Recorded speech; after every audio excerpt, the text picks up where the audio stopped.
السلام علیکم ورحمۃ اللہ وبرکاتہ۔ کوئی بھی اپنا محبوب کسی کو نہیں دیتا، لیکن قربان جاؤں میرے رب نے اپنا پیارا محبوب ہم گناہ گاروں کو عطا فرمایا۔ ہر بار قصور تربیت کا نہیں ہوتا، بعض اوقات کچھ رنگ صحبتوں کے بھی چڑھتے ہیں۔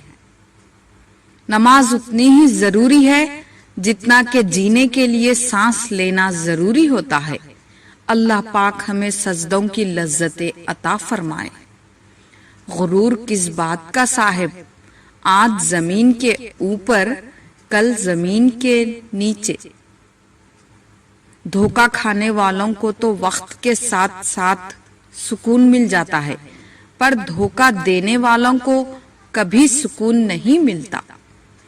پرسکون زندگی کا راز، محدود تعلقات، محدود توقعات اور محدود خواہشات۔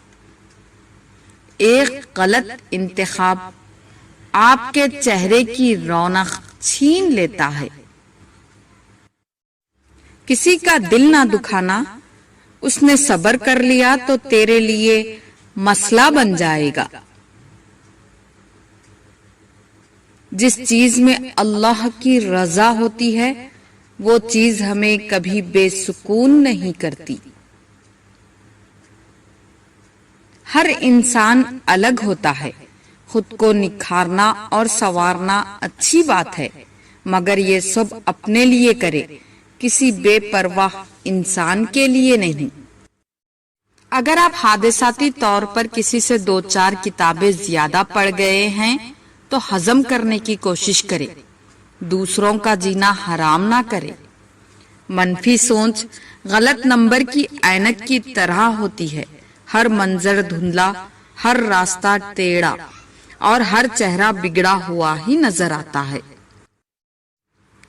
صبر ایسے کرو جیسے روزہ رکھ لیا، اس تسلی کے ساتھ کہ مغرب کی اذان ہونی ہے۔ جس رب نے آسمان کو تاروں سے سجایا ہے وہ تمہارے دل کو سکون سے بھی بھر دے گا۔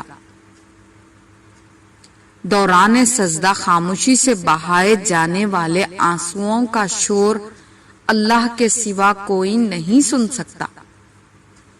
مسئلہ یہ نہیں ہے کہ حق بات کہنے والے علماء کرام ختم ہو گئے ہیں، مشکل یہ ہے کہ ہم صرف اپنی مرضی کا حق سننا چاہتے ہیں۔ صبر کبھی نہ مانگو، کیونکہ صبر کسی چیز کو کھو دینے کے بعد حاصل ہوتا ہے۔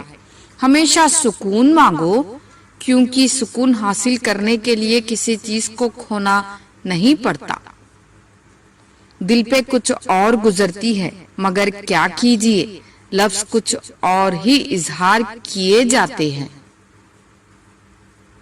اپنے نقصان پر ہرگز غمزدہ نہ ہوا کرے، کیونکہ اللہ آپ سے اس وقت تک کچھ واپس نہیں لیتا جب تک اس سے بہتر آپ کو عطا نہ کرے۔ جزاک اللہ۔